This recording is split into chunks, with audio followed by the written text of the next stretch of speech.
ನಮಸ್ಕಾರ ವೀಕ್ಷಕರೇ. ಅನಾವಶ್ಯಕವಾಗಿ ಉಯಿಲುಗಳ ದುರ್ಬಳಕೆಯಿಂದ ಉಂಟಾಗ್ತಾ ಇರೋ ವ್ಯಾಜ್ಯಗಳಿಗೆ ಕರ್ನಾಟಕ ಹೈಕೋರ್ಟ್ ಬ್ರೇಕ್ ಹಾಕಿದೆ. ಆಸ್ತಿ ವಿಚಾರವಾಗಿ ಕುಟುಂಬದವರ ನಡುವೆ ಗೊಂದಲ ಹಾಗೂ ಜಗಳಗಳು ಉಂಟಾಗಬಾರದು ಎಂದು ಅನೇಕರು ತಾವು ಬದುಕಿರುವಾಗಲೇ ಆಸ್ತಿಯನ್ನು ಹಂಚಿಕೆ ಮಾಡಿ ವಿಲ್ ಬರೆದಿರುತ್ತಾರೆ. ಆದರೆ ಅವರ ಮರಣ ನಂತರ ವಿಲ್ ಬಹಿರಂಗಗೊಂಡಾಗ ಗೊಂದಲಗಳು, ಕಿತ್ತಾಟಗಳು ನಡೆಯುವುದು ಸಾಮಾನ್ಯ. ಎಷ್ಟೋ ಸಂದರ್ಭದಲ್ಲಿ ವಿಲ್ನ ದುರ್ಬಳಕೆಯೂ ನಡೆಯುತ್ತದೆ. ಇದಕ್ಕೆ ಪರಿಹಾರ ಮಾಡಲು ಕರ್ನಾಟಕ ಹೈಕೋರ್ಟ್ ಮುಂದಾಗಿದೆ. ಉಯಿಲು ಮಾಡಿಟ್ಟವರು ಜೀವಂತವಿಲ್ಲದ ಕಾರಣ ಆ ಬಗ್ಗೆ ನಾನಾ ಬಗೆಯ ಸಂಶಯಗಳು ಎದುರಾಗುವುದಲ್ಲದೆ ಅದರ ಜಾರಿಗೆ ಹಲವು ಅಡ್ಡಿಗಳು ಉಂಟಾಗುತ್ತಿವೆ. ಬಹುತೇಕ ವಿಲ್ಗಳು ನೋಂದಣಿಯಾಗಿದ್ದರೂ ಕುಟುಂಬದ ಒಬ್ಬರಲ್ಲ ಒಬ್ಬರು ಅದರ ಸಿಂಧುತ್ವದ ಬಗ್ಗೆ ತಕರಾರು ಎತ್ತುತ್ತಾರೆ. ಹಾಗಾಗಿ ಅಂತಹ ಪ್ರಕರಣಗಳು ನ್ಯಾಯಾಲಯದ ಮೆಟ್ಟಿಲೇರುತ್ತವೆ. ಇದೀಗ ಕರ್ನಾಟಕ ಹೈಕೋರ್ಟ್ ಉಯಿಲುಗಳ ಕುರಿತು ಹೆಚ್ಚುತ್ತಿರುವ ವ್ಯಾಜ್ಯಗಳ ತಡೆಗೆ ಬ್ರೇಕ್ ಹಾಕುವ ನಿಟ್ಟಿನಲ್ಲಿ ಮಹತ್ವದ ಆದೇಶವನ್ನು ನೀಡಿದೆ. ಬಳ್ಳಾರಿ ಜಿಲ್ಲೆಯ ಕುಡಿತಿನಿ ಗ್ರಾಮದ ಕುಟುಂಬವೊಂದರಲ್ಲಿ ವ್ಯಾಜ್ಯಕ್ಕೆ ಕಾರಣವಾದ ವಿಲ್ ವ್ಯಾಜ್ಯದ ವಿಚಾರಣೆಯನ್ನು ಧಾರವಾಡ ಪೀಠದಲ್ಲಿ ನಡೆಸಿದೆ. ನ್ಯಾಯಮೂರ್ತಿಗಳಾದ ಅನಂತರಾಮ ಹೆಗಡೆ ಅವರಿದ್ದ ಏಕಸದಸ್ಯ ಪೀಠ ಈ ಆದೇಶ ನೀಡಿದೆ. ಪ್ರಕ್ರಿಯೆಯನ್ನು ವಿಡಿಯೋ ಮಾಡಿ ವಾದ ಪ್ರತಿವಾದ ಆಲಿಸಿದ ನಂತರ ದಾಖಲೆ ಪರಿಶೀಲಿಸಿದ ನ್ಯಾಯಪೀಠ, ಆಧುನಿಕ ತಂತ್ರಜ್ಞಾನ ಬಳಸಿ ವಿಲ್ ನೋಂದಣಿ ಮಾಡಿಸಬೇಕು ಮತ್ತು ವಿಲ್ ಮಾಡುವವರು ಸಾಕ್ಷಿಗಳ ಹೇಳಿಕೆ ಸೇರಿ ಇಡೀ ಉಯಿಲು ನೋಂದಣಿ ಪ್ರಕ್ರಿಯೆಯನ್ನು ವಿಡಿಯೋಗ್ರಫಿ ಮಾಡಬೇಕು. ಅಲ್ಲದೆ ವಿಲ್ ದಾಖಲೆ ಪ್ರಕ್ರಿಯೆಯು ಸಂಪೂರ್ಣವಾಗಿ ಬದಲಾವಣೆಯಾಗಬೇಕು.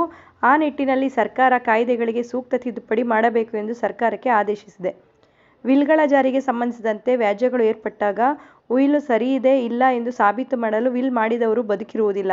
ಹಾಗಾಗಿ ವಿಲ್ ಜಾರಿ ಸಂದರ್ಭದಲ್ಲಿ ಅದರ ನೈಜತೆ ಸಾಬೀತುಪಡಿಸುವಾಗ ಯಾವುದೇ ಗೊಂದಲಗಳಿಲ್ಲ, ನಂಬಲರ್ಹವಾಗಿದೆ ಮತ್ತು ಮ್ಯಾಚಿಂಗ್ ದಾಖಲೆ ಇವೆ ಎಂಬುದನ್ನು ದೃಢೀಪಡಿಸಲು ಆಧುನಿಕ ತಂತ್ರಜ್ಞಾನವನ್ನು ಸಮರ್ಪಕವಾಗಿ ಬಳಸಿಕೊಳ್ಳಲಾಗಿದೆ ಎಂದು ನ್ಯಾಯಪೀಠ ಹೇಳಿದೆ. ಪರೀಕ್ಷಕನ ಕೊನೆಯ ಆಸೆ ಒಳಗೊಂಡಿರುವ ಉಯಿಲು ಅವನ ಇಚ್ಛೆಯಂತೆ ಉಳಿಯಬೇಕು ಮತ್ತು ಸಾಕ್ಷ್ಯಾಧಾರದ ಸಂಕೀರ್ಣ ಕಾರ್ಯವಿಧಾನದಲ್ಲಿ ಕಳೆದು ಹೋಗಬಾರದು. ಅಲ್ಲಿ ವಿಲ್ ಮಾಡಿರುವಂಥವರ ಧ್ವನಿ ಇಲ್ಲದಿರುವಾಗ ಮತ್ತು ವಿಲ್ನ ಪುರಾವೆಯು ಸಾಕ್ಷಿಗಳು ಅಥವಾ ಕಾನೂನಿನಡಿಯಲ್ಲಿ ಗುರುತಿಸಲ್ಪಟ್ಟ ಇತರ ಸಾಕ್ಷಿಗಳ ದೃಢೀಕರಣವನ್ನು ಅವಲಂಬಿಸಿರುತ್ತೆ. ಹಾಗಾಗಿ ನ್ಯಾಯಾಲಯವು ವಿಲ್ ಮಾಡಿರುವವರು ಮತ್ತು ದೃಢೀಕರಿಸುವ ಸಾಕ್ಷಿಗಳು ನ್ಯಾಯಾಲಯದಲ್ಲಿ ನೀಡುವ ಹೇಳಿಕೆಯನ್ನು ದಾಖಲಿಸಲು ವಿಡಿಯೋಗ್ರಫಿ ಮೂಲಕ ಕಾನೂನಿನಲ್ಲಿ ಸೂಕ್ತವಾದ ನಿಬಂಧನೆಯನ್ನು ಸೇರ್ಪಡೆ ಮಾಡುವಂತೆ ಸೂಚಿಸುತ್ತದೆ. ಇದರಿಂದ ವಿಲ್ ಮಾಡುವುದು ಸುಗಮವಾಗುವುದಲ್ಲದೆ ಅದರ ಗೋಪ್ಯತೆ ಖಚಿತಪಡಿಸಿಕೊಳ್ಳಲು ಅಗತ್ಯವಾದ ಸುರಕ್ಷತಾ ಕ್ರಮ ಕೈಗೊಳ್ಳಬೇಕು. ಇದರಿಂದ ವಿಲ್ಗಳ ಕುರಿತಂತೆ ಎದುರಾಗುವ ವ್ಯಾಜ್ಯ ನಿರ್ವಹಿಸಲು ನ್ಯಾಯಾಲಯಗಳಿಗೆ ಸಹಾಯವಾಗುತ್ತದೆ ಎಂದು ನ್ಯಾಯಾಲಯ ಆದೇಶಿಸಿದೆ. ಇಂದಿರಮ್ಮ ಮತ್ತಿತರರು ಸಲ್ಲಿಸಿದ ಮೇಲ್ಮನವಿಯನ್ನು ಭಾಗಶಃ ಮಾನ್ಯ ಮಾಡಿದ ನ್ಯಾಯಪೀಠ, ವಿಲ್ ಆದ 13 ವರ್ಷಗಳ ನಂತರ ಅದರ ಬಗ್ಗೆ ಆಕ್ಷೇಪ ಎತ್ತಲಾಗಿದೆ. ಅದರಲ್ಲಿ ಸಣ್ಣ ಪುಟ್ಟ ದೋಷಗಳಿರಬಹುದು, ಆದರೆ ಇಡೀ ವಿಲ್ ಸರಿಯಿಲ್ಲವೆಂದು ಹೇಳಲಾಗದು. ಪ್ರಕರಣದಲ್ಲಿ ಉಯಿಲು ಸರಿಯಾಗಿದೆ ಎನ್ನುವುದು ಸಾಬೀತಾಗಿದೆ. ಆದರೆ ವಿಲ್ ಮಾಡಿದವರು ಆಸ್ತಿಯ ಸಂಪೂರ್ಣ ಮಾಲೀಕರಲ್ಲ.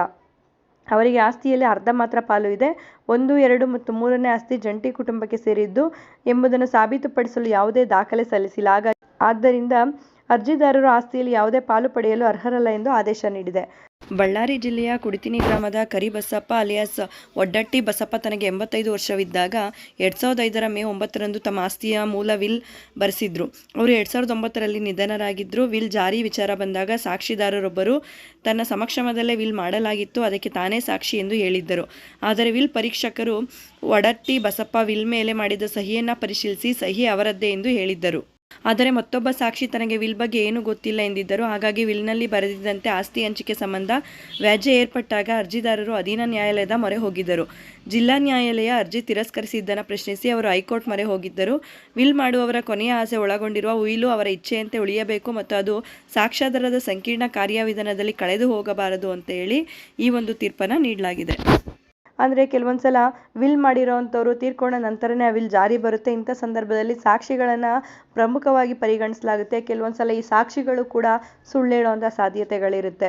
ಒತ್ತಡಕ್ಕೋ ಅಥವಾ ಇನ್ಯಾವುದೋ ಆಮಿಷಕ್ಕೋ ಬಲಿಯಾಗಿ ಈ ಸಾಕ್ಷಿ ರುಜು ಏನು ಮಾಡಿರ್ತಾರೆ ಅವರು ಕೂಡ ಇಲ್ಲಿ ಸುಳ್ಳನ್ನು ಹೇಳ್ತಾರೆ. ಆದ್ದರಿಂದ ಈ ರೀತಿಯಾದ ಪುರಾವೆಗಳನ್ನು ಒದಗಿಸೋದು ವಿಲ್ಲನ್ನು ಸಾಬೀತುಪಡಿಸಲು ಈಸಿ ಆಗುತ್ತೆ ಅಂತ ಹೇಳಿ ಕರ್ನಾಟಕ ಹೈಕೋರ್ಟ್ ಹೇಳಿದೆ.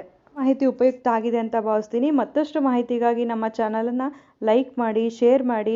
ಹೊಸದಾಗಿ ನೋಡ್ತಾ ಇರೋರು ಸಬ್ಸ್ಕ್ರೈಬ್ ಮಾಡಿಕೊಂಡು ನೋಡಿ. ಕಾನೂನಿನ ಮಾಹಿತಿಗಳನ್ನು ನೀವು ತಿಳ್ಕೊಳ್ಳೋದಲ್ಲ, ಮತ್ತೊಬ್ಬರಿಗೂ ಕೂಡ ಇದನ್ನು ಹಂಚಿ. ಧನ್ಯವಾದಗಳು.